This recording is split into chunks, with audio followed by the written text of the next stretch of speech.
ఢిల్లీకి వెళ్ళి ప్రధాని వస్తుందంటే సీఎం గాలిమోట డిపోకు పోయి వెల్కమ్ చెప్పాలి, డెవలప్మెంట్ పనుల కార్యంలో పాల్గొనాలి. కానీ తెలంగాణ పబ్లిక్ షాన్ రోజుల సందిగ్గా దినం కోసం ఎదురు చూస్తున్నారుల్లా. ఎందుకంటే మున్పు 4 మాటల మోడీ సార్ హైదరాబాద్ వస్తే కేసీఆర్ సార్ గెలవలేదు, మీటింగ్కు పోలేదు.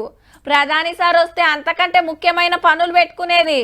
సర్కార్ మారినాక ఇలా రూల్ ప్రకారం ఎట్లెట్లా జరగాలనో గట్లనే జరిగింది.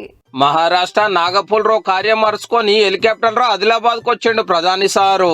Governor madam CM Revanth Reddy sir welcome చెప్పిండ్రు. ఇందిరా ప్రియదర్శిని స్టేడియం లో ఆదిలాబాద్ కెళ్లి మహారాష్ట్రకు పెద్ద సడకు అండర్ గ్రౌండ్ డ్రైనేజ్ లకు శంకుబండలు, రామగుండంలో 800 మెగావాట్ల thermal power station, railway station ల కరెంటు, ఇట్లా 56,000 కోట్ల విలువ చేసే పనులు చాలు చేసిండు. కాంగ్రెస్ సర్కార్ మోడీ సార్ తెలంగాణకు వచ్చుడు 41 ఏళ్ల తర్వాత ప్రధాని ఆదిలాబాద్ కు వచ్చుడు ఇదే మొదలు. స్టేజ్ మీద ఇద్దరు పక్క పక్కకే ముచ్చట పెట్టిండ్రు. కంటోన్మెంట్ లో స్కైవేల్ కడతానికి సెంటర్ హ్యాండ్ వాల్ ఉండే భూములు ఇచ్చినందుకు శనార్థులు చెప్పి తెలంగాణ డెవలప్మెంట్ కు పెద్దన్న లెక్క సాయం చేయాలని కోరిండు సీఎం సారు.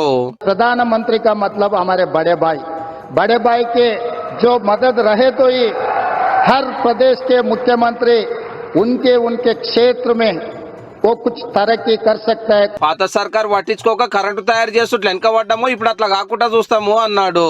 మున్పటోళ్ళ లెక్క సెంటర్ వాళ్ళతో కొట్లాటలు పెట్టుకోము, డెవలప్మెంట్ కోసం కలుస్తాము, రావాల్సినవి అడుగుతామని మూసీ డెవలప్మెంట్ కోసం సాయం చేయాలని కోరిండు.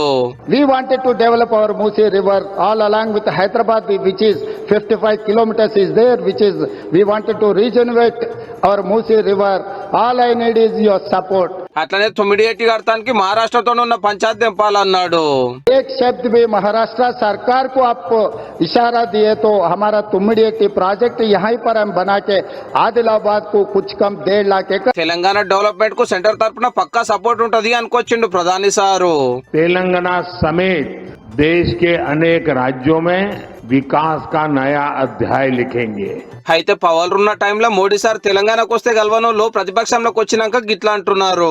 పెద్దన్న మరి మొన్న బడ్జెట్ లో ₹1 కూడా తెలంగాణకి ఇవ్వకపోతే తెలంగాణ ముఖ్యమంత్రి గారు రియాక్ట్ అవ్వకపోవడం అన్నది చాలా దారుణం. పెద్దన్న చిన్నన్న అని పిలుచుకుంటున్నారు, వాళ్ళిద్దరు నెక్సెసే ఎక్స్పోజ్ అవుతా ఉంది. ఇలా బీజేపీ కాంగ్రెస్ ఒకటే అని మేము చెప్తా ఉన్నాం. ఈ బడే బాయ్ చోటే బాయ్ సంబంధం అనేది ఈ ఎన్నికల ముందు ఇంతకుముందు చాలా తక్కువగా రహస్య ఒప్పందాలు ఉండేది. ఇవాళ మాత్రం బీజేపీ కాంగ్రెస్ యొక్క చీకటి ఒప్పందం